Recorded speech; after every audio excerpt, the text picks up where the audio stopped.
Պարոն Ռուստամյան, այնինչ տեղի ունեցավ երեկ, նկատում եմ վարչապետի հրաժարականը, օրակարգային ևս ձեզ նկատում եմ անհրաժեշտություններ նման փոփոխությունների գնալը, թե պարզապես սա Հովիկ Աբրահամյանի անձնական ցանկություն էր, ինչպես նա իր ելույթում նշեց։ Ոչ, ես կարծում եմ, որ անհրաժեշտություն էր, որտեվ կար մի հստակ քաղաքական իրավիճակ, որը պայմանավորված էր երկու հանգամանքով։ Ունենք ընդունված նոր սահմանադրություն, որը կանխորոշել է արդեն երկրի զարգացումը, բայց դրա ուժի մեջ մտնելը, լիարժեք գործելը 17-18 թվականներից է հնարավոր։ Եվ կա մի իրավիճակ, որ մի մասը հասարակության այդ փոփոխություններին սահմանադրորեն ուղղորդվող, հունավորվող չի հավատում։ Ուզում է տեսնել արագ ինչ-որ բան իր կյանքում փոխվող։ Եվ այդ դժգոհությունը բավական մեծ էր։ Հովիկ Աբրահամյանի կառավարությունը իհարկե դրական գործեր արել է, բայց կա նաև իրողություն, որ այդ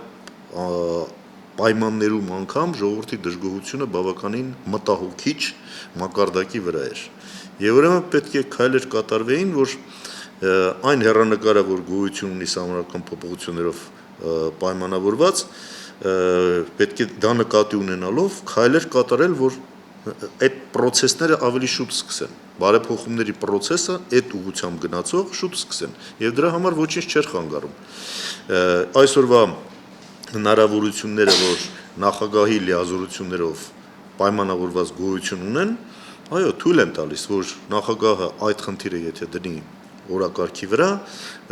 կարելի է մի քիչ ավելի շուտ այդ ռեֆորմների գործընթացը սկսել, նախապատրաստել եւ երկիրը ավելի սահուն եւ ավելի արագ տեմպերով յուրացնի նոր համակարգի բերած հնարավորությունները։ Այս process-ն է, որ տեղի է ունենում մեր խորին համոզմամբ, դրա անհրաժեշտությունն առաջացել էր եւ այդ բարեփոխումների սկիզբ դնելու, հույս արթնացնելու մարդկանց մոտ հնարավորություն միայն այս ձևով էր կարելի կատարել։ Պարոն Ռուստամյան, այսինքն սա ոչ թե մեկ հոգու որոշում էր, նկատում եմ ոչ թե Սերժ Սարգսյանի որոշումն էր, այլ նաև սա քննարկվել էր ձեզ, որպես կոալիցիոն մշակի ստորագրած քաղաքական ուժ։ Այո, մենք բազմիցս առիթ ունեցել ենք կոալիցիոն նաև մեր գործընկերների հետ մեկ ամիս առաջ նիստ ենք ունեցել, կոալիցիայի նիստ, որտեղ շատ հանգամանալից քննարկվել է ստեղծված իրավիճակը եւ մենք մեր մտահոգություններն այդ հարցի հետ կապված ներկայացրել ենք։ Եվ այդ Սերժ Սարգսյանի գլխավորության էր տեղի ունեցել, ինչպես դուք նախորդ զրույցներում նշել եք։ Խնդրել եք նա գլխավորել։ Այո, այդ նիստը տեղի ունեցել Սերժ Սարգսյանի նախագահությամբ, հանդիպել են երկու կուսակցությունների ներկայացուցիչները եւ քննարկել ենք ստեղծված իրավիճակը եւ այդտեղ ավելի մանրամասն խոսել ենք այն անհրաժեշտության մասին, որ այսօր քաղաքական առումով առաջացել է։ Եվ սա կարծում ենք, որ շատ ճիշտ որոշում էր, որ կատարվի հենց հիմա, չսպասենք 17 թվականին սահմանադրությամբ արդեն օրենքի ուժով կամ սահմանադրության ուժով process-ներին, այլ ինչն է խանգարում, որ մենք այդ կամքը դրսևորենք, հնարավորությունը ունի նախագահը իր լիազորությունների մեջ է դա տեղավորվում, այդ process-ը արագացնի առաջ բերի, սկիզբը դրվի հիմի։ Եվ սա իսկապես կարևոր կարծում եմ որոշում է եւ քաղաքական առումով շատ ճիշտ ժամանակ է ընտրված, որ դա կատարենք հենց սեպտեմբերից։ Եվ բացի դրանից մենք շատ լուրջ ներկայացրել ենք նաեւ մեր ծրագրերը կապված համագործակցության մեր համաձայնագրի կետերի հետ, այդտեղ որտեղ ուղղությունները նշված են գրեթե բոլոր ոլորտներին առնչվող, բայց դրանք պետք էր վերածել գործողությունների ծրագրի։ Եվ այդ առաջարկությունը մենք արդեն տվել էինք եւ աշխատանքային խումբ կա, որը զբաղվում է համաձայնեցմամբ, այսինքն այդ ուղղություններից բխող կոնկրետ քայլեր ու ծրագրերը։ Եվ այդ առումով էլ կարծում եմ մեզ համար շատ բարենպաստ իրավիճակ է առաջանում դաշնակցության համար։ Ես նկատի ունեմ, որ մենք երբ որ այս համագործակցությանը գնացինք եւ ստորագրեցինք կոալիցիոն հուշագիրը, այդ ժամանակ 5 կառավարություններ 5 ծրագրով եւ այս նոր հուշագիրը նաեւ իր նոր շեշտադրումներով արտահայտվելու, այսպես ասած, իրավական ուժ ստանալու շատ լավ հնարավորություն է իմ առաջանում աշխատենք նոր ծրագրի վրա, որտեղ այս նոր կառավարությունը բերելու է նոր ծրագիր, եւ այն ինչ որ մենք արդեն սկսել էինք այդ համագործակցությունից բխող գործողությունների ծրագիրը մշակելը, սա արդեն կարող է ամբողջությամբ արտացոլվել կառավարության նոր ծրագրի մեջ։ Պարոն Ռուստամյան, երբ որ ասում եք քաղաքական ճիշտ ժամանակահատված ընտրված նկատի ունեք նախընտրական տարի եւ հանրության վստահություն ձեռք բերելու առումով իշխանությունը կոնկրետ քայլեր պիտի անի, Կարեն Կարապետյանը իր ելույթում երկու փուլով ասաց, որ պետք է այդ փոփոխությունները ծրագրերը կյանքի կոչվեն, առաջին փուլը փաստորեն ավելի արագ փոփոխություններ պետք է տեղ ունենան, որը պիտի հաջողություն արձագանքի եւ որը պետք է հասարակության վստահության փաստորեն ստանա։ Ինչ է կարծում, դա որքանով է հնարավոր մինչև խորհրդարանական ընտրություններ։ Նախ իսկապես շատ գոհացնող է, որ նոր նշանակվող վարչապետը շատ ճիշտ է գնահատում գլխավոր հարցերը, որոնք են։ Իսկապես երկու մակարդակով պետք է ծրագրերն իրականացվեն։ Առաջինը հեռանկարային, որի մասին ասեցինք, եւ դա բխելու է արդեն համակարգի փոփոխությունից, բայց այսօր անհրաժեշտ անհապաղ փոփոխություններ պահանջող խնդիրներ կան, որոնք ենթադրում են արագ լուծումներ եւ քայլեր, որոնք անհապաղ պետք է իրականացվեն։ Այդ ծրագիրը առաջնահերթ հրատապ խնդիրների լուծում ենթադրող ծրագիրը պետք է այսօր սկսվի իրականացվի, որպեսզի հասարակությունը այդ լավատեսությունը տեսնի հեռանկարի հետ կապված։ Եվ այդ առումով շատ ճիշտ է այդ տարանջատումը, որովհետև տարբեր համակարգերի պայմաններում են դրանք գործելու եւ այդ անցումը մի համակարգից մյուսին իրականացնելը հենց պետք է հենց այդ ճանապարհով կատարվի, որպեսզի հասարակությունը վստահ լինի, որ կա հստակ հեռանկար, որ ուղղությունը ճիշտ է բռնած, բայց նաեւ կա համապատասխան արագություն անհրաժեշտ խնդիրները լուծելու առումով այդ նպատակին օր առաջ հասնելու իմաստով։ Եվ ես վստահ եմ, որ վարչապետը Կարեն Կարապետյանը իսկապես այս ամենը լավ պատկերացնում է, ժամանակակից բոլոր աշխարհի ձեռքբերումներին, փորձին տեղյակ է եւ կարող է ամբողջությամբ այս փոփոխությունները առաջ տանողի հենց այսպես ասած ավանգարդը լինել։ Այսինքն տեխնացուն ըստ ձեզ ճիշտ է ընտրված։ Այո, տեխնացուն ճիշտ է ընտրված, դե մենք աշխատել ենք պարոն Կարապետյանի հետ, երբ որ նա Երևանի քաղաքապետ էր, եւ այդ նորարարական ջիղերը, իր համապատասխան ուրույն ոճը, խնդիրներին անդրադառնալու իր այսպես լրջությունը եւ լուծումներ գտնելու, հետաքրքիր լուծումներ առաջարկելու կարողությունը այսօր առավել քան անհրաժեշտ է, որ կարողանանք այն կուտակված խնդիրները, որոնք թե ներսում, թե դրսում մենք ունենք մարտահրավերների ձևով, դրանք կարողանանք միասին համախմբել եւ հենց միասնական համախմբված մի process-ի մեջ այս ամենը պետք է կարողանանք լուծել։ Հաստատի սա ստացվում է այն համերաշխության կառավարությունը, որի մասին Սերժ Սարգսյանի ելույթում խոսում էր, որի անհրաժեշտության մասին պիտի կարողանանք ձևավորել համերաշխության կառավարությունը։ Եվ կարծում եք դրանք պետք է լինեն հանրապետական դաշնակցություն, թե պետք է լինեն բոլոր ուժերի ներգրավում։ Գիտեք, երբ որ բոլորը գնահատում են եւ այդ առումով ես համարում եմ, թե վարչապետ Հովիկ Աբրահամյանի ելույթի այդ մասը շեշտադրումները ճիշտ, որ նոր սկիզբ դնելու անհրաժեշտություն կա, համախմբելու խնդիր կա եւ ինքն էլ իր որակներով այդ գործը հետագայում է շարունակելու։ Նույնը տեսնում ենք նաեւ Սերժ Սարգսյանի մտահոգությունների մեջ, որ այսօր ռեֆորմներն արագացնելու հրամայական անհրաժեշտություն կա, սա խոսում է այն մասին, որ բոլորս գիտակցում ենք, որ կուտակված խնդիրները այնքան են, որ դրանք պետք է օր առաջ լուծման ճանապարհով գնանք, բայց դրա համար էլ պետք է համապատասխան ռեսուրս առաջացնել։ Եվ ուրեմն նշանակում է նաև համախմբել ողջ հասարակությանը, որ կարողանանք այդ խնդիրների ծավալի տակից դուրս գալ, այսպես ասած, բարձ խոսքով։ Եվ այստեղ իհարկե պետք չի միայն սահմանափակվել որևէ կուսակցության կամ կուսակցության կոալիցիոն ինչ-որ համագործակցության շրջանակներում, այլ պետք է հասնել դրան, որ մեր ամբողջ պոտենցիալը, ներուժը համահայկական կյանքի կոչվի եւ լծվի այս գործին։ Այս է գլխավոր հարցը, որը պետք է լուծի այս նոր կառավարությունը։ Արդեն իսկ խոսում են նախարարների փոփոխության մասին, ինչ է սպասվում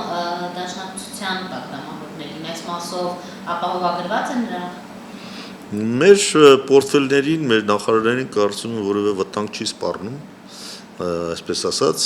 որովհետև մեր համագործակցությունը կապված չէր կոնկրետ կառավարության հետ։ Մեր համագործակցությունը հեռանկարային բնույթ ուներ եւ համագործակցություն էր հանրապետական կուսակցության հետ։ Որտեղ այնտեղ խնդիրներ են նշված, որոնք դեռ հլա ապագայում պետք է մենք կարողանանք այդ ուղղությամբ լուրջ քայլեր կատարել։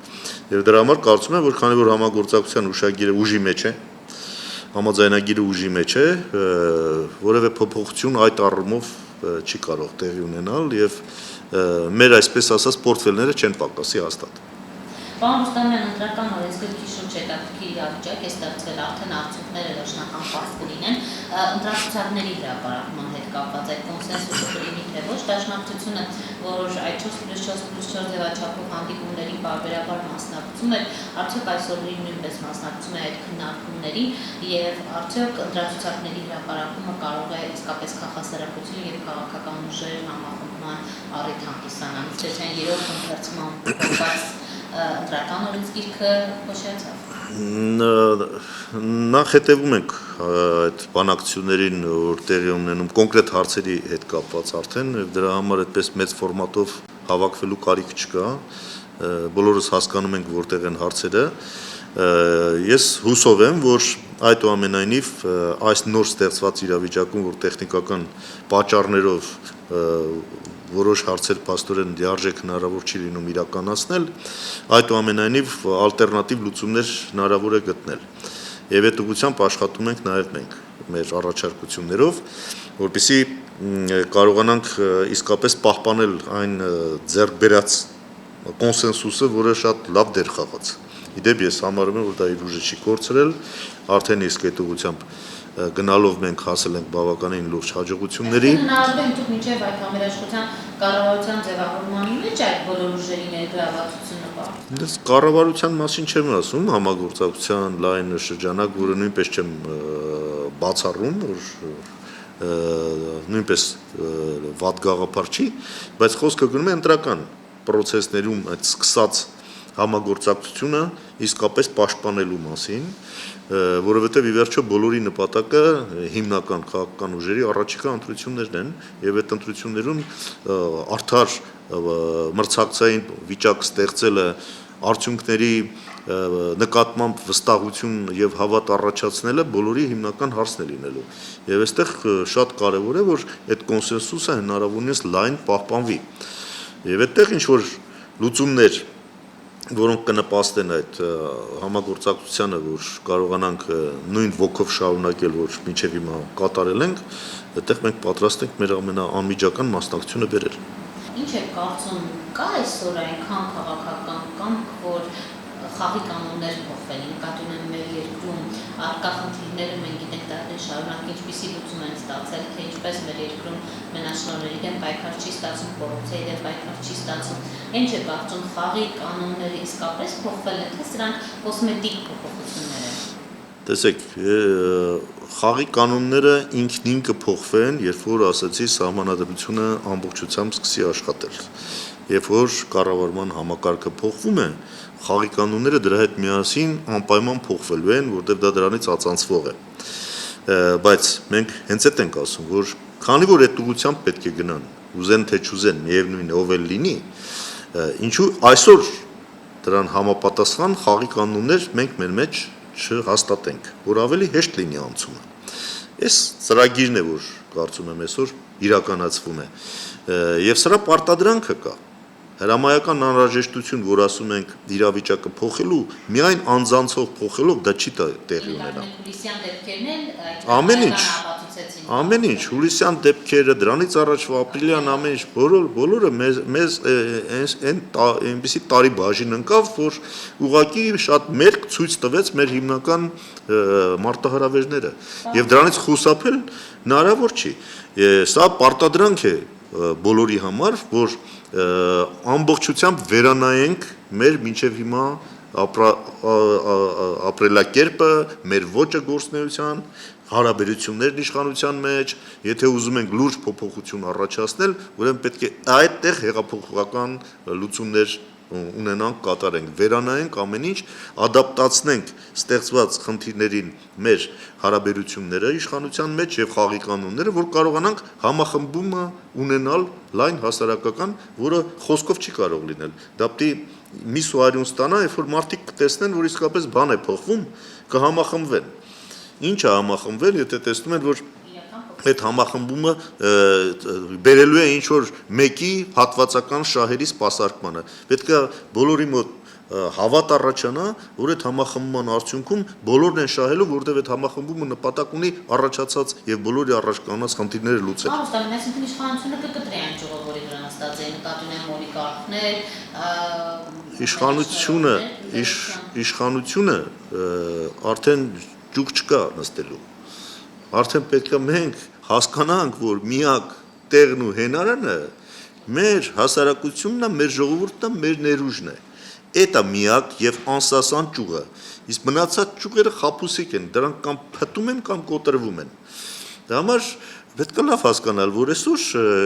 պետք է վերանայել մեր մոտեցումները ընդհանրապես, մեկս մյուսի նկատմամբ, մեր երկրի առաջ կանգնած խնդիրները տեսնենք որպես մեր սեփական խնդիրները, որտեղ նույն կապով են կապված իրար հետ, եւ